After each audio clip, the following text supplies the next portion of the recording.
First, we'll discuss some important concepts. You recall one of the concepts in differential calculus.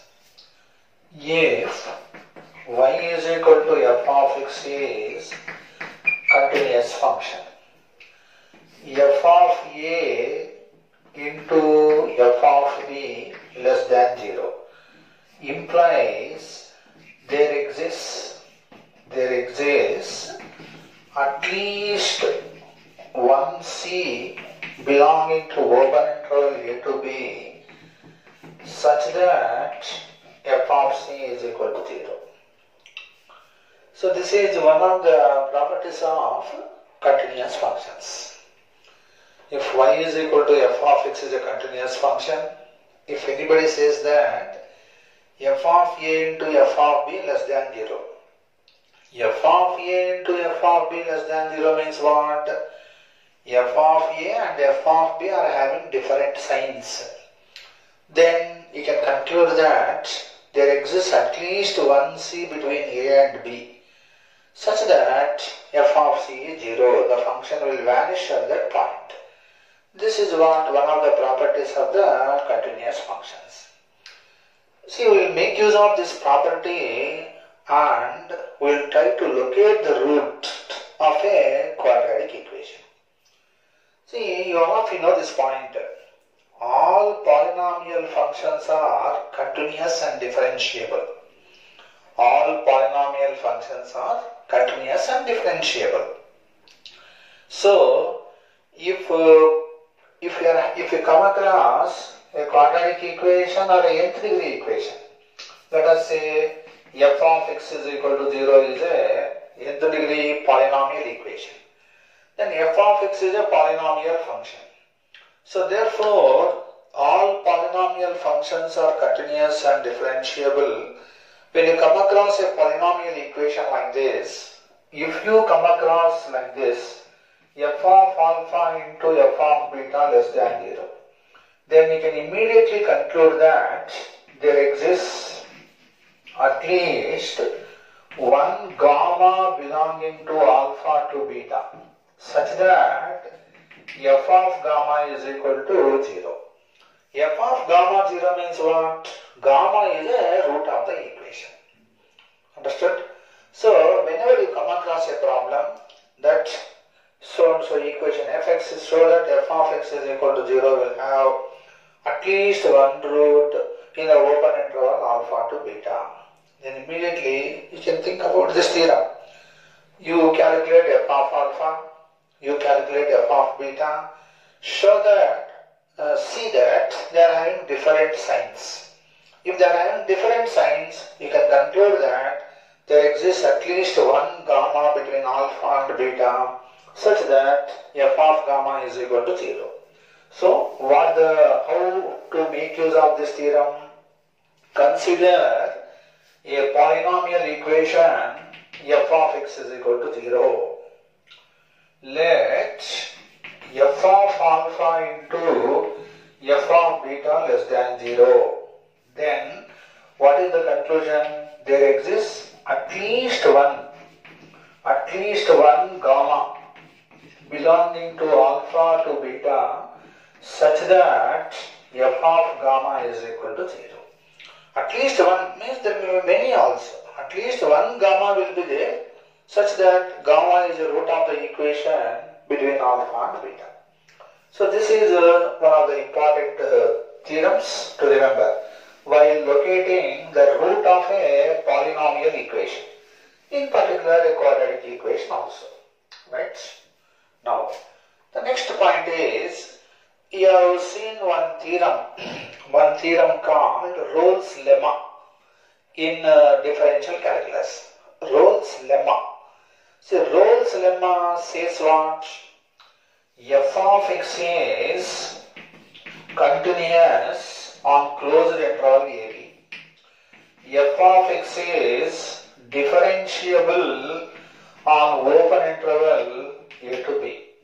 F of A is equal to f of B. If all these three conditions are satisfied, what is the conclusion?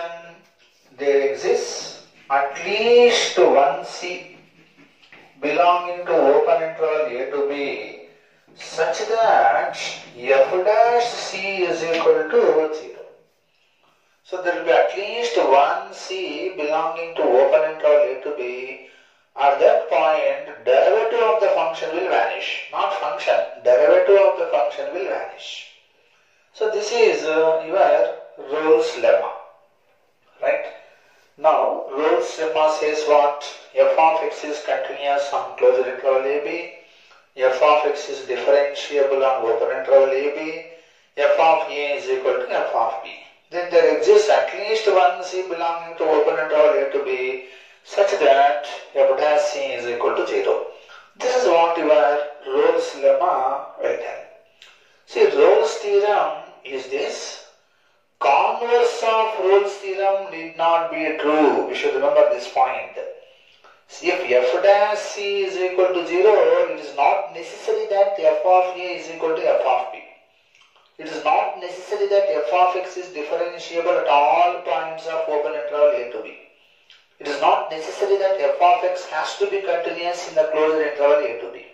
So what I mean to say is, converse of Rolle's lemma need not be true. Only Rolle's theorem is true like this. Right? Remember Rolle's theorem like this. Then how to apply this theorem in our polynomial equations, or in particular to quadratic equation? Let us say you are having a function f of x is equal to 0. You observe that f of alpha is equal to f of beta. Let us say you are observing that f of alpha is equal to f of beta. Then immediately you can conclude that there exists at least one gamma belonging to open interval alpha to beta such that f dash gamma is equal to 0.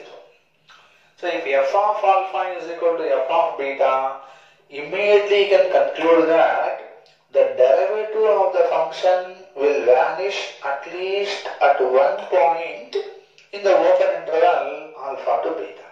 Right? This is number one point.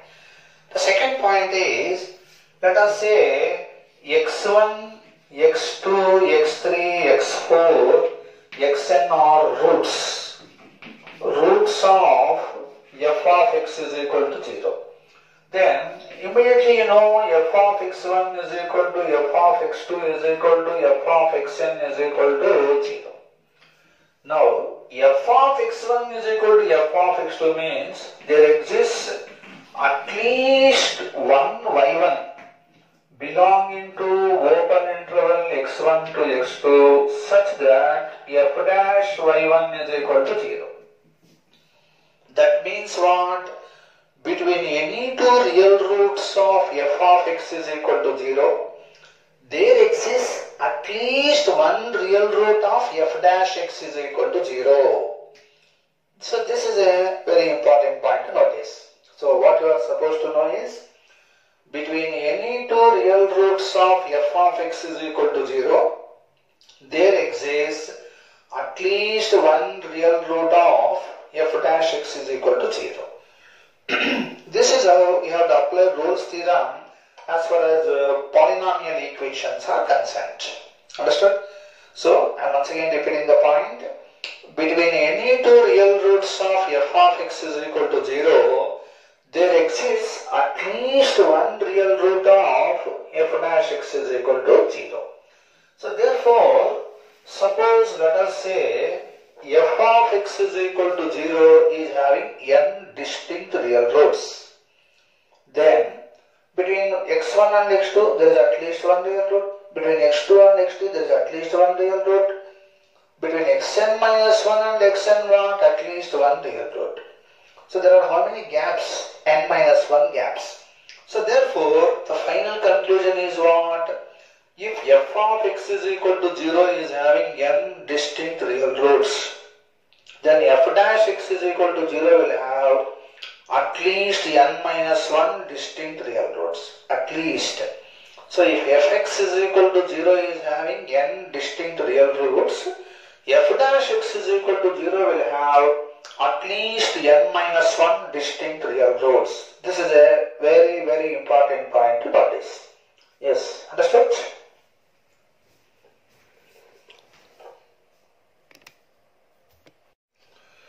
So what the Rolle's theorem says in our polynomial functions, if f of x is equal to 0 is having n distinct real roots, n distinct real roots, then f dash x is equal to 0 will have at least n minus 1 distinct real roots. N minus 1 distinct real roots. So this is a statement you should remember, and this statement we are going to apply while doing the problems. Now the next one more point is, suppose let us say f of x is equal to 0 is having a root alpha repeated r times. Let us say f of x is equal to 0 is having a root alpha repeated r times. Then f dash x is equal to 0 will have same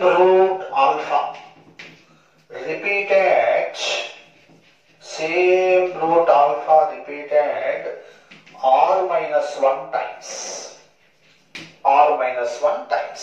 So if fx is equal to 0 is having a root alpha repeated r times, then f dash x is equal to 0 will have same root alpha repeated r minus 1 times.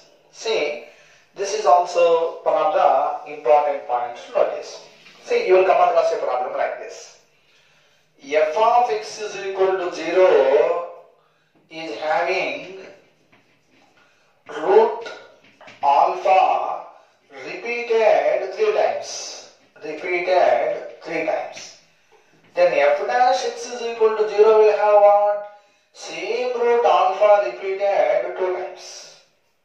So, if fx is equal to 0 is having a root alpha repeated 3 times, f dash x is equal to 0 will have same root alpha repeated 2 times. Then what is the conclusion under such circumstances? Fx and f dash x will have a common root. Fx and f dash x will have this alpha common root. So like this you have to think while doing the problems. So this statement will be useful in order to analyze the problem like this, and whenever you get a common root problem, you know how to tackle that. I have already shown in some of the problems.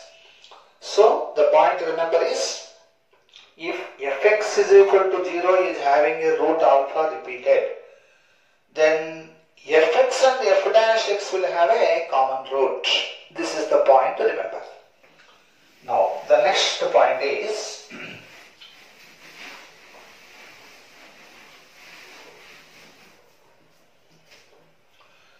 you consider f of x is a polynomial function. F of x is a polynomial function. If anybody says that integral a to b f of x dx is equal to 0, integral a to b f of x dx is 0, then you can conclude that then there exists at least one c belonging to open interval a to b such that f of c is equal to 0. Right? See, why all those things I will be explaining to you in the integration chapter. At present, to just take it granted this statement is enough. So, if f of x is a polynomial function, integral a to b f of x dx is equal to 0 implies there exists at least one c belonging to open interval a to b such that f of c is equal to 0. F of c is equal to 0 means what? C is the root of the equation f of x is equal to 0. So, for example, let us consider you are having integral a to b lx square plus mx plus n dx is equal to 0.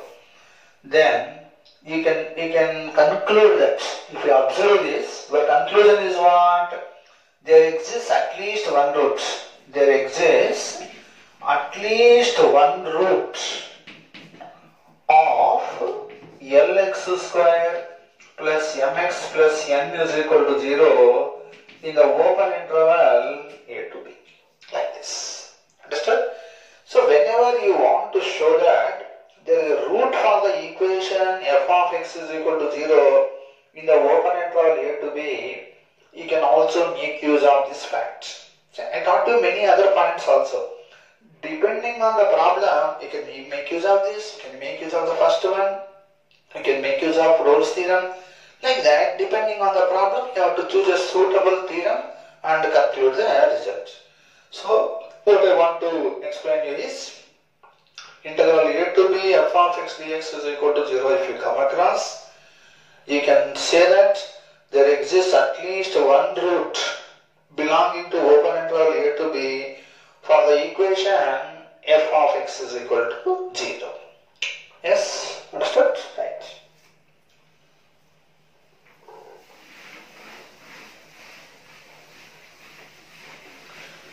Now we will discuss few problems based on all these theorems. Our first question is A less than B less than C less than D. Show that x minus A into x minus C plus lambda into x minus B into x minus D is equal to 0. Will have real roots.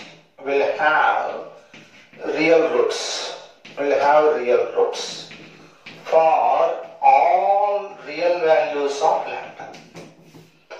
For all real values of lambda. So you have to show that this equation will have real roots for all real values of lambda. See, you can think like this. You call f of x is equal to x minus a into x minus c plus lambda into x minus b into x minus d. You come. You remember one point. If we expand this, you will get what? X square into 1 plus lambda. X into something plus constant. That means what? This is a quadratic in x. Right? So this is basically what? A quadratic equation in x. That's what you are observing. A less than, B less than, C less than D, observe it. What is f of B? F of B is what? B minus A into B minus. This is 0. B minus A positive. B minus C is what? Negative. So this is less than 0. What is f of D? D minus A into D minus C. D minus A positive. D minus C positive. So greater than 0. So what is your conclusion? There exists at least one root alpha belonging to open interval B to D for f of x is equal to 0. That means this equation will have at least one real root in the open interval B to D. See, quadratic equation, if it is having real coefficients, it cannot have only one root real. It will have both roots real or both roots not real. I think this point I taught. If a quadratic equation is having one root real, other must be real. If it is having one root not real, other must be not real. So, when it is having at least one real root in the open interval B to D, other root also must be real. Therefore, this equation will have definitely real roots, whatever may be the real values of lambda. So here, you need not consider delta and make a mess of it. You are supposed to think like this and conclude this problem. Yes, understood? So call it as f of x, f of b you calculate, f of d you calculate. Since f of b into f of d less than 0, there exists at least one alpha belonging to open interval b to d such that that is a root of the equation f of x is equal to 0. Since a quadratic with real coefficients is having at least one real root means other root also automatically real. Hence this equation will have real roots whatever may be real values of lambda. Right?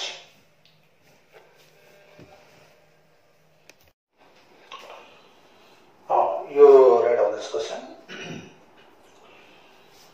Alpha is root of ax square plus bx plus c is equal to 0. Beta is root of minus ax square plus bx plus c is equal to 0. Alpha and beta are roots of those two equations respectively. Show that gamma is a root of the equation a by 2x square plus bx plus c is equal to 0, which lies between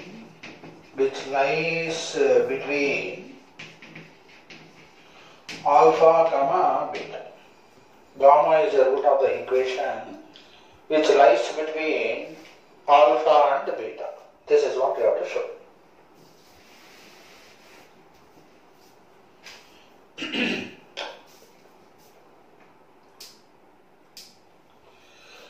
To do this problem, you consider like this. F of x is equal to a by 2x square plus bx plus c you call.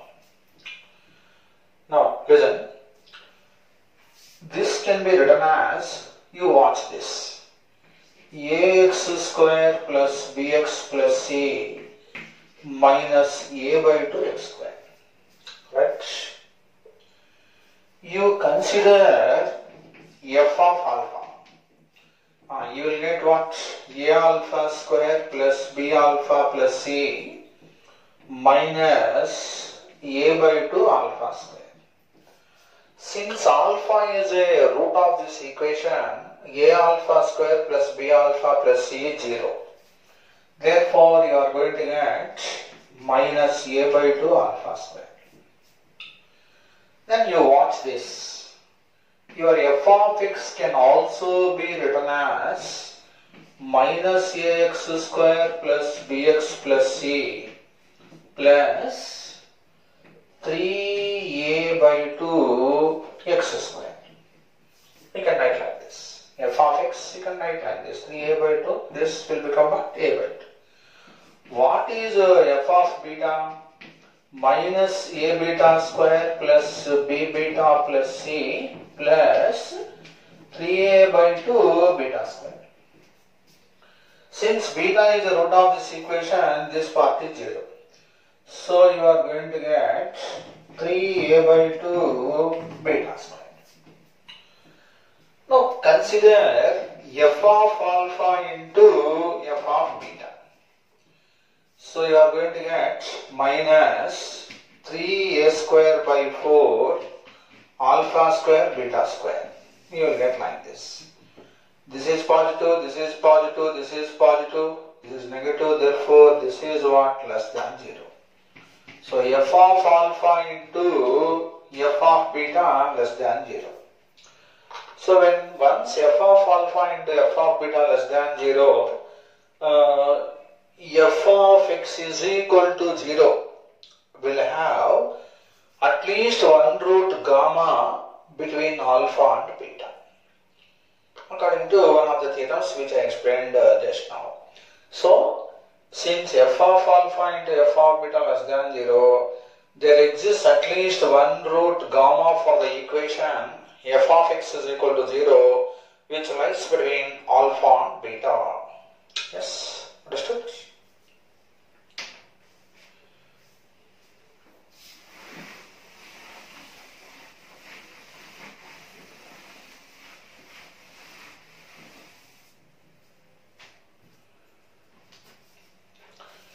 See, the next question is, alpha is root of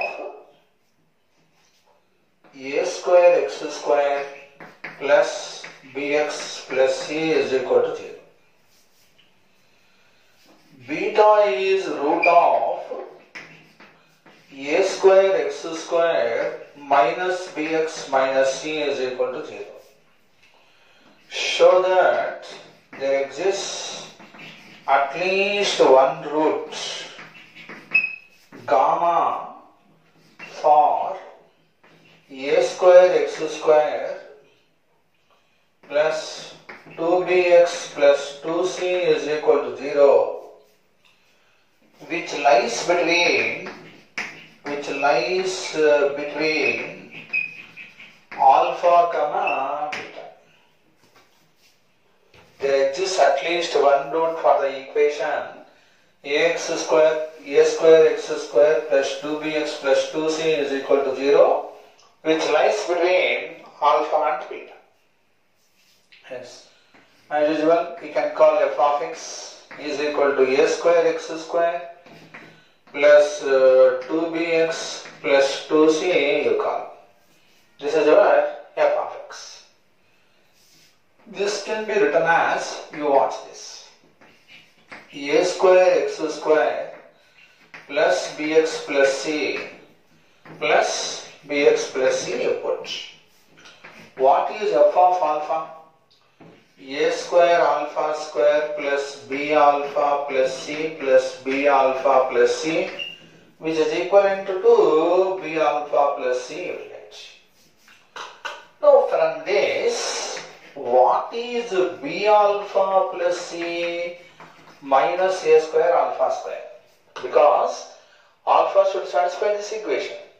So this is equivalent to minus a square alpha square. Next, you can also put f of x is equal to a square x square minus bx minus c plus 3 into bx plus c. You can put like this. So what is f of beta? A square beta square minus b beta minus c plus 3 into b beta plus c. So this is all what? 0. From this, what is b beta plus c?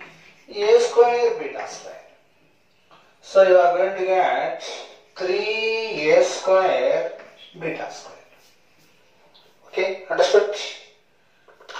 I think you are following the problem. So f of beta is equal to 3a square beta square, f of alpha is minus a square alpha square. From these two things, what is f of alpha into f of beta? F of alpha into f of beta is minus 3 a power 4 alpha square beta square, which is less than 0. Since f of alpha into f of beta less than 0, what is your conclusion? There exists at least one gamma which belongs to the open interval alpha to beta, such that gamma is a root of this equation. Hence, approach. So you can think like this. So the idea is very simple. Alpha is root of this, beta is root of this, means you consider f of x is equal to this. You see this and manipulate. Then f of alpha will be b alpha plus c you will get. Since alpha is a root of this equation, b alpha plus c will be equivalent to minus a square alpha square. So you will get minus a square alpha square like this. Then f of beta, then you see this and you manipulate like this. Then f of beta will be equivalent to a square beta square minus b beta minus c plus 3 into b beta plus c you can write. Beta is the root of this equation, means b beta plus c will be equivalent to what? A square beta square. So you will get f of beta 3a square beta square like that. Now consider f of alpha into f of beta. which is minus 3a power 4 alpha square beta square, which happens to be less than 0. Hence, the equation will have at least one root gamma belonging to open interval alpha to beta. Hence, brought. Okay, right.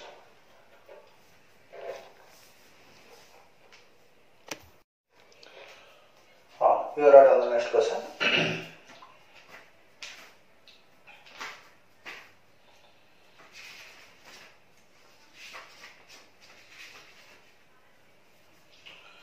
So the next question is,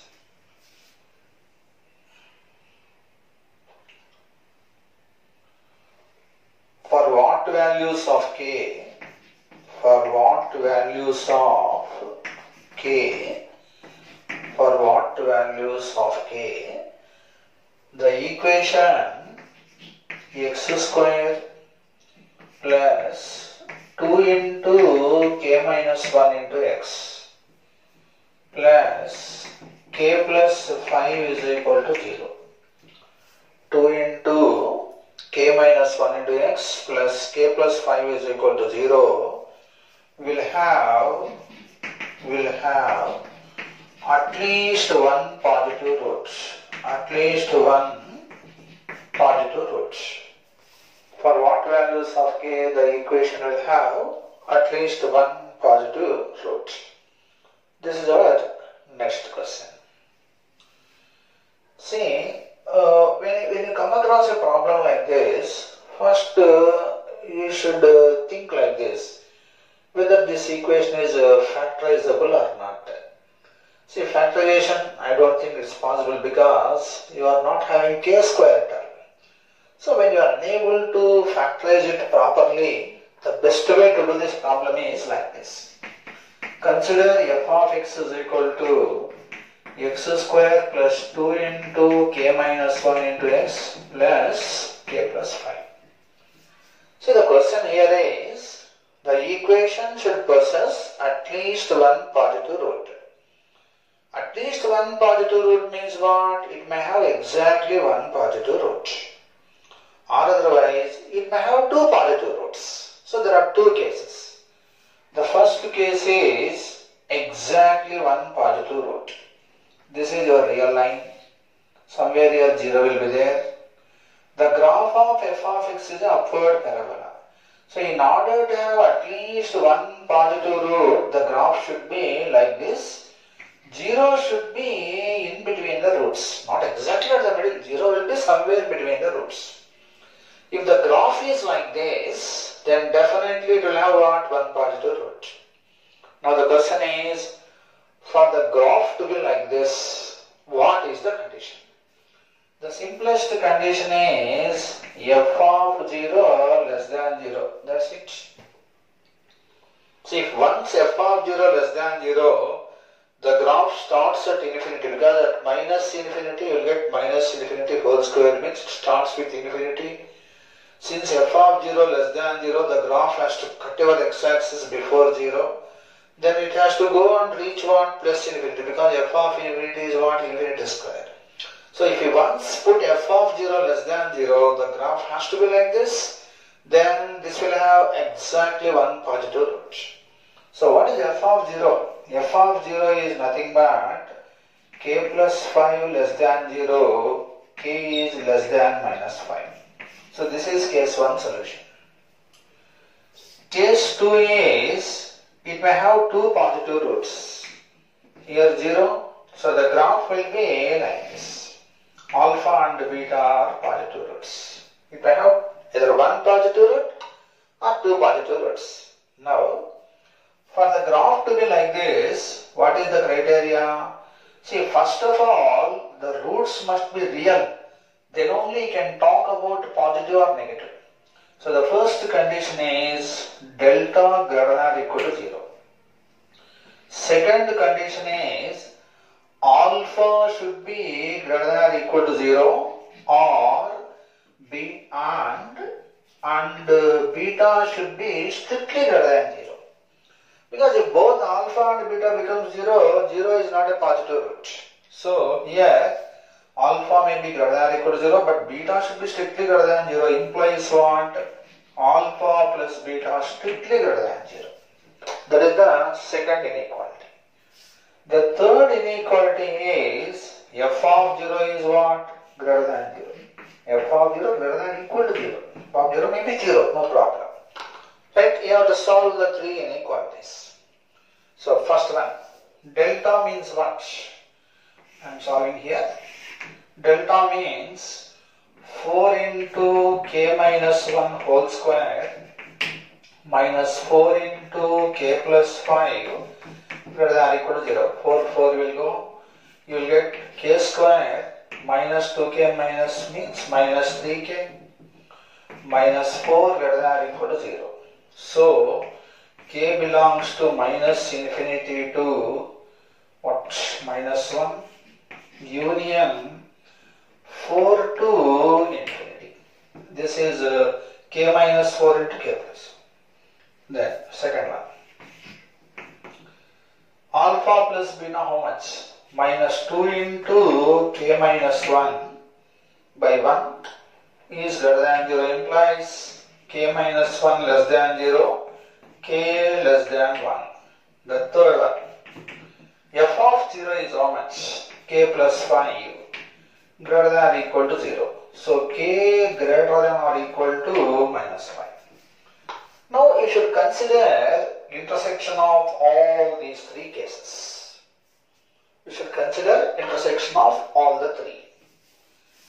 To consider intersection of all the three, this is the real line. Right? You are having somewhere here minus 1, somewhere here let us say 4, somewhere here 1, next somewhere here let us say minus 5. The first one will give you minus infinity to minus 1 closed. Closed means I will put dot. Open means I will put arrow. K greater than or equal to 4. This is where first one. Second one is k strictly less than 1. Like this. Third one is k greater than or equal to minus 5. Greater than or equal to. You will get like this. What is common part of all these things? Is this the common part? Yes, this is the common part. Nowhere you are having common parts. The common part is what? This only. This is the common part. So your k value should lie between minus 5 to minus 1 like this. So this is intersection of all these three sets. Yes, I think we are fine. First one, k less than or equal to minus 1, k greater than or equal to 4. Second one, k strictly less than 1. Third one, k greater than or equal to minus 5. The common part is what? This much. So minus 5 to minus 1. So this is the set for the second case. Your final answer is what? Union of 1 and 2. So the union of these two is what? K is up to minus 5. Minus 5 to minus 1 means k belongs to minus infinity to minus 1. So this is your final answer. Yes, understood? So first, if it is factorizable, you have to think about factorizing and getting roots. When you won't get properly a factorization, then the best way is what? Call it as f of x. In order to have at least one positive root, you may have exactly one positive root, two positive roots. For exactly one positive root, graph should be like this. For the graph to be like this, the condition is what? F of 0 less than 0. In order to have two positive roots, the graph should be what? Like this. For this, the condition is roots must be real. Alpha greater than or equal to 0, beta should be strictly greater than 0 because both alpha and beta cannot be 0 simultaneously. So alpha plus beta greater than 0. F of 0 is what? Greater than or equal to 0. You put all the three inequalities here, solve them, you will get k values. Take intersection of all these three cases. Intersection, you should write like this. Then you got finally k value is from -5 to -1. Union of this and this. Union of these two quantities is what? This. So k value will be less than or equal to -1. So you can have like this. Okay, right.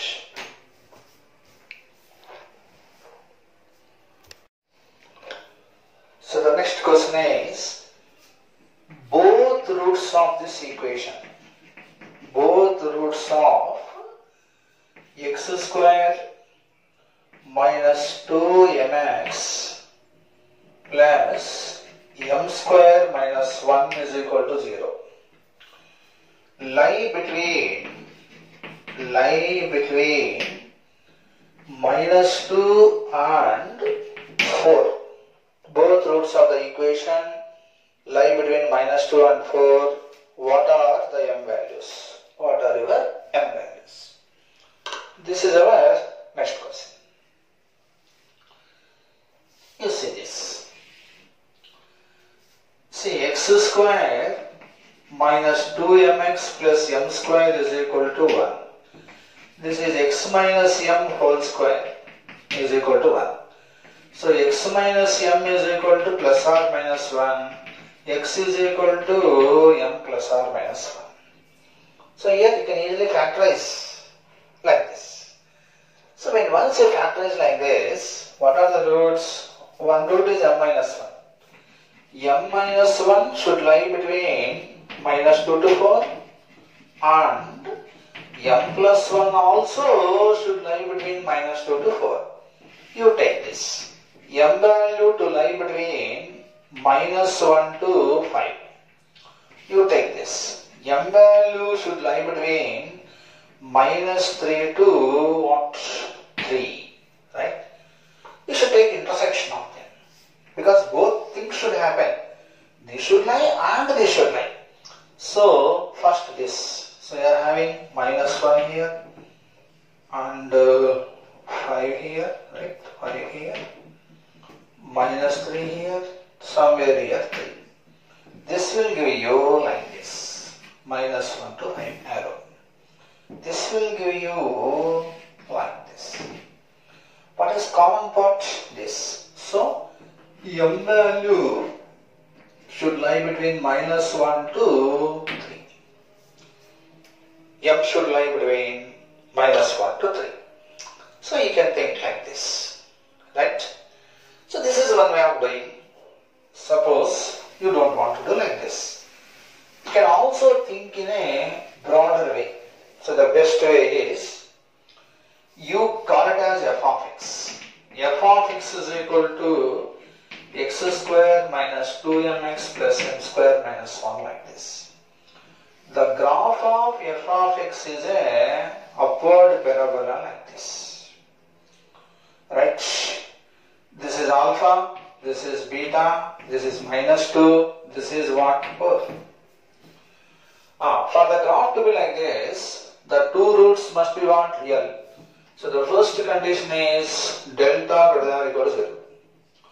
Second condition is alpha lies between -2 to 4, beta lies between -2 to 4, alpha plus beta lies between -4 to 8. Third condition is f of -2 greater than 0, f of 4 greater than 0. You apply all the three inequalities, take intersection of them, you will get the same answer. Still you will get your same answer. You can do like this answer. This is the broad way of doing. If you are unable to factorize, you have to go like this.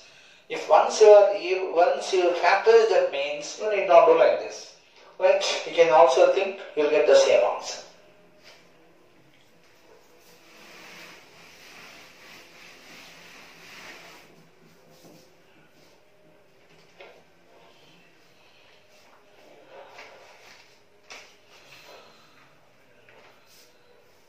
Both roots of the equation, next question is, both roots of the equation x square minus 2kx plus k square plus k minus 5 is equal to 0 or less than 5.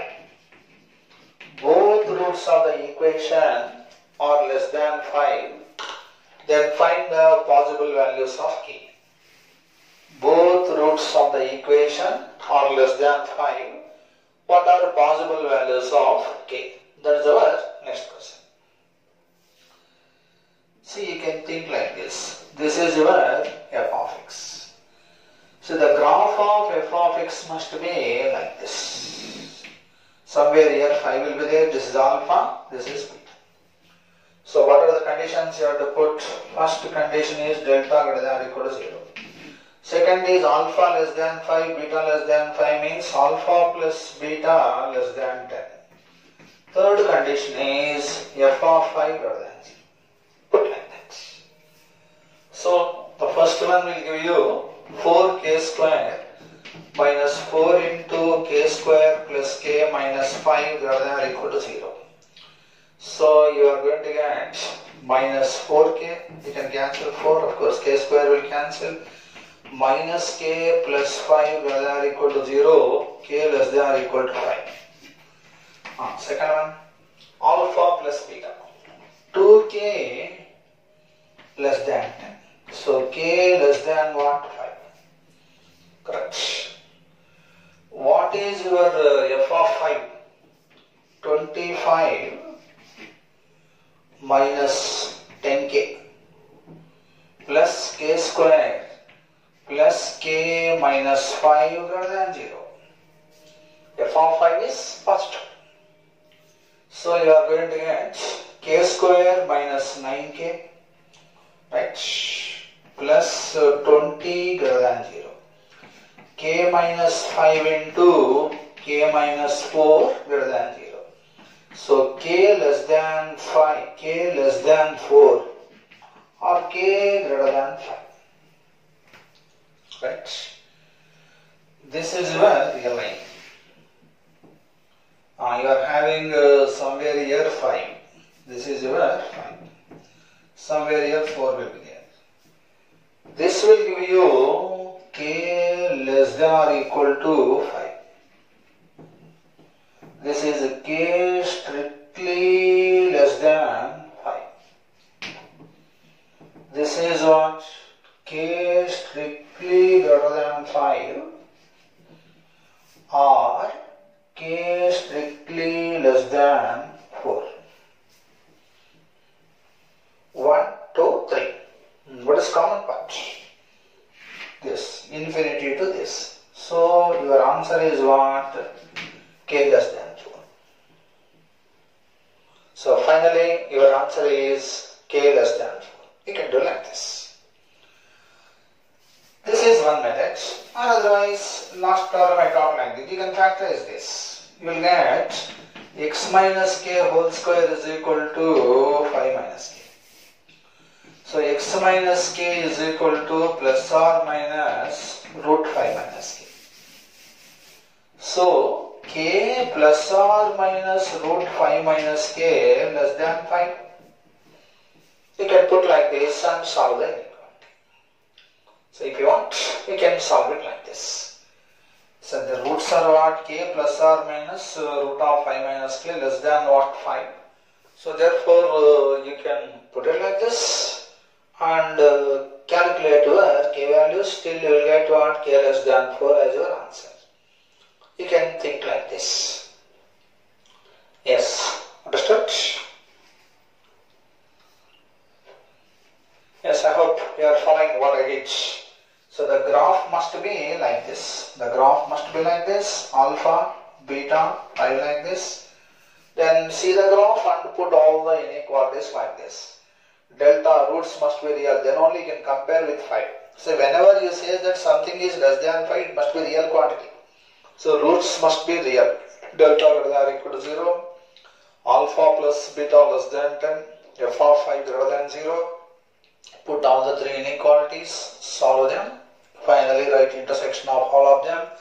You are going to get k less than 4. Or otherwise solve the equation like this and see that k plus or minus root 5 minus k less than 5. Solve this inequality, you will get still k less than 4. Right.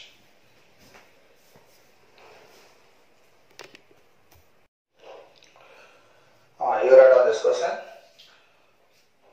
For what values of k? For what values of k? For what values of k? One root of the equation. One root of the equation x square minus k plus 1 into x plus k square plus k minus 8 is equal to 0. One root of this equation exceeds 2. Exceeds to 2. Other is smaller than 2. Other is smaller than 2. See, one root is greater than 2. Other root is smaller than 2. Then find the values of k. Like this. This is the question. So you can call this as f of x. Alright. F of x is equal to, let us say, x square minus k plus 1 into x plus k square plus k minus 8, like this. This is your f of x. The graph of f of x must be upward parallel. It has to cut your x-axis because it is having got roots. So your 2 will be somewhere in between alpha and beta. Then one root is smaller than 2. Other root is what? Greater than 2. One root exceeds 2. Other root is what? Less than 2. See, for the graph to be like this, you simply put f of 2 less than 0. That is enough. You need not write here delta greater than 0. Delta greater than 0 is not at all necessary. See, automatically it takes care of. Because once f of 2 is a negative quantity, the graph is bound to cut x-axis before 2 and x-axis after 2. When once you put f of 2 less than 0, it takes care of. Right? You need not put delta. Even if you put delta greater than 0, it makes no difference. F of 2 less than 0 will take care of it. So f of 2 less than 0 means what will get? 4 minus 2k minus 2 plus k square plus k minus 8 is less than 0. So k square minus k, this is 4 minus 2 means like this. So which is k minus 3 into k plus 2 less than 0. K value to lie between minus 2 to 3. This is what you are supposed to do it. Right? Understood?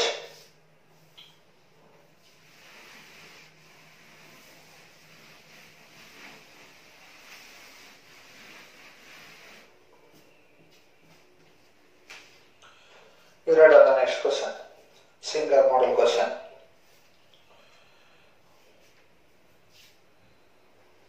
x1, x2 are roots of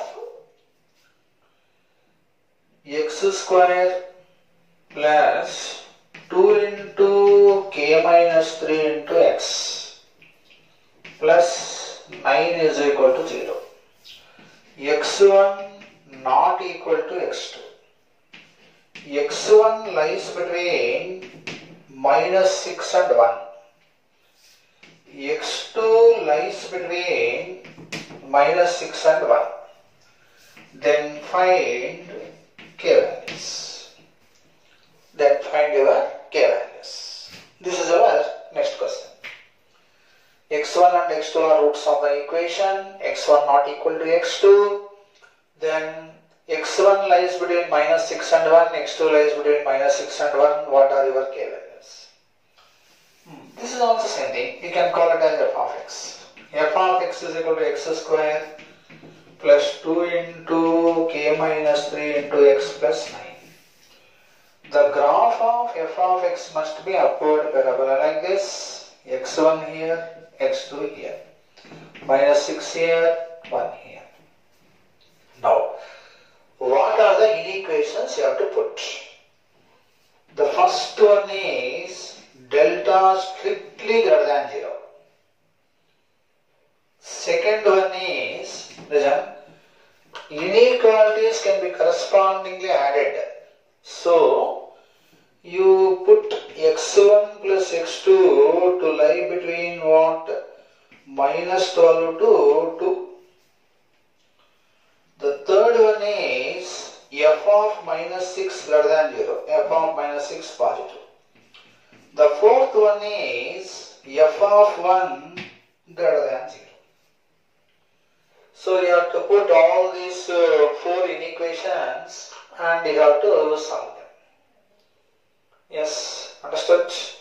So the graph should be like this. x1 not equal to x2 means delta strictly greater than 0. x1 lies from minus 6 to 1, x2 lies from minus 6 to 1 means x1 plus x2 should lie between minus 12 to 2. Some other words. f of minus 6 positive. F of 1 is also positive. Apply all these inequations, take intersection of all of them, then you will be through to your answer.